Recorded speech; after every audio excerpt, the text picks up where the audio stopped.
Bem-vindos ao primeiro Fórum Virtual de Tutores do SEAD-UFOP. Estou abordando, conforme a professora Sandra também, a própria epígrafe do texto, que é do escritor Paul Auster, né? O Paul Auster, ele diz que isso que vês, como expressarás com palavras? O mundo nos entra pelos olhos, porém não adquire sentido até que desça a nossa boca. Como é que a gente tem interpretado, como é que a gente lê esta epígrafe? Bem, a palavra olhos aí, ela é bastante representativa do processo cognitivo, que é a questão da leitura. Nós interpretamos aquilo que lemos, né, a partir da nossa visão, das informações visuais. Acontece que essas informações visuais são processadas, né, pelo nosso cérebro e nós temos que devolver essas informações que nos entraram pelos olhos através das palavras faladas ou através da escrita, né? A nossa expressão através da fala ou da escrita. E um ponto central deste texto aqui é essa questão de, ao falarmos ou ao escrevermos sobre um texto, é que nos apropriamos do conhecimento. As informações são dadas, são fornecidas pelo texto, mas nós, seres humanos, seres cognitivos que somos, nós processamos essas informações e nós transformamos essas informações em conhecimento, e isso se dá através de uma construção individual. Tanto é que muitas vezes a gente fala assim, qual é o sentido de um determinado texto? E um texto não tem um sentido apenas. O texto tem vários sentidos ou várias possibilidades de sentido conforme o leitor, conforme o intérprete. Portanto, né, somos nós, os leitores, que somos responsáveis por essa construção, por essa apropriação do conhecimento que nos vem em forma de informações fornecidas por um texto. Bem, uma outra questão, e que é bastante evidente aqui nesse texto, é a questão da interação.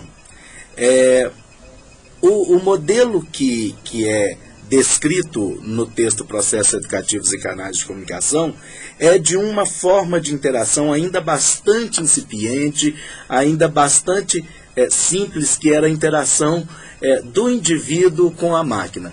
Nesse modelo que a gente tem da Universidade Aberta do Brasil, em que nós temos os diferentes polos, né, que são as universidades físicas mesmo, em cada uma das cidades em que a Universidade Aberta do Brasil está, nós temos a presença dos tutores, 2 tutores para cada turma, né, os chamados tutores presenciais nos polos. Nós temos aqui em Ouro Preto, no SEAD, os tutores à distância. Nós temos os professores, que são os responsáveis pela produção das plataformas.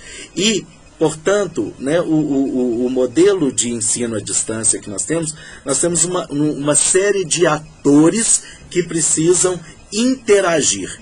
E então vamos pensar, né, começa um modelo até bastante parecido com o da sala de aula presencial mesmo.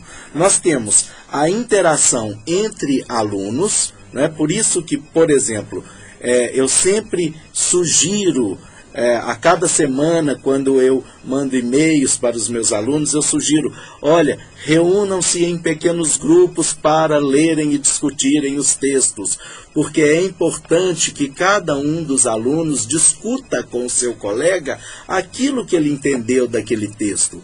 Nós temos as interações necessárias também entre os grupos, né, que constituem, né, ali constituído de alguns alunos de uma mesma sala de aula, também precisam interagir. né? Nós chamamos isso, podemos chamar isso de uma interação horizontal. Agora, cada aluno e cada grupo pode interagir e deve interagir também com os tutores presenciais. Os tutores presenciais interagem entre eles também. Então aí a gente já tem uma comunicação, uma interação horizontal e também interações verticais, por exemplo, entre tutores, entre alunos e tutores, entre tutores e alunos. Temos ainda, né, as interações entre tutores presenciais, tutores à distância e professores. Nós podemos ter também interações diagonais, né? O aluno pode ir diretamente ao professor, um tutor à distância, ele pode se reportar diretamente ao aluno, ou ele pode se reportar ao aluno mediado pelo tutor presencial. Então vejam que nós temos um esquema bastante complexo de formas de interação entre esses diferentes atores que estão envolvidos nesse processo de educação à distância. Eu costumo muitas vezes falar e explicar para aquelas pessoas, por exemplo, que não entendem muito bem ainda o que é educação à distância. Eu falo, olha, a educação à distância não é você pensar naquele sujeito isolado, dentro da casa dele, seja num apartamento de uma grande cidade, seja na zona rural, seja numa pequena cidade, mas daquele indivíduo isolado, interagindo com um computador e no máximo com um professor que ele só vê pela CAM de vez em quando. Não, educação à distância não é isso, né? A educação à distância, nesse modelo da Universidade Aberta do Brasil, ela é bastante diferente disso.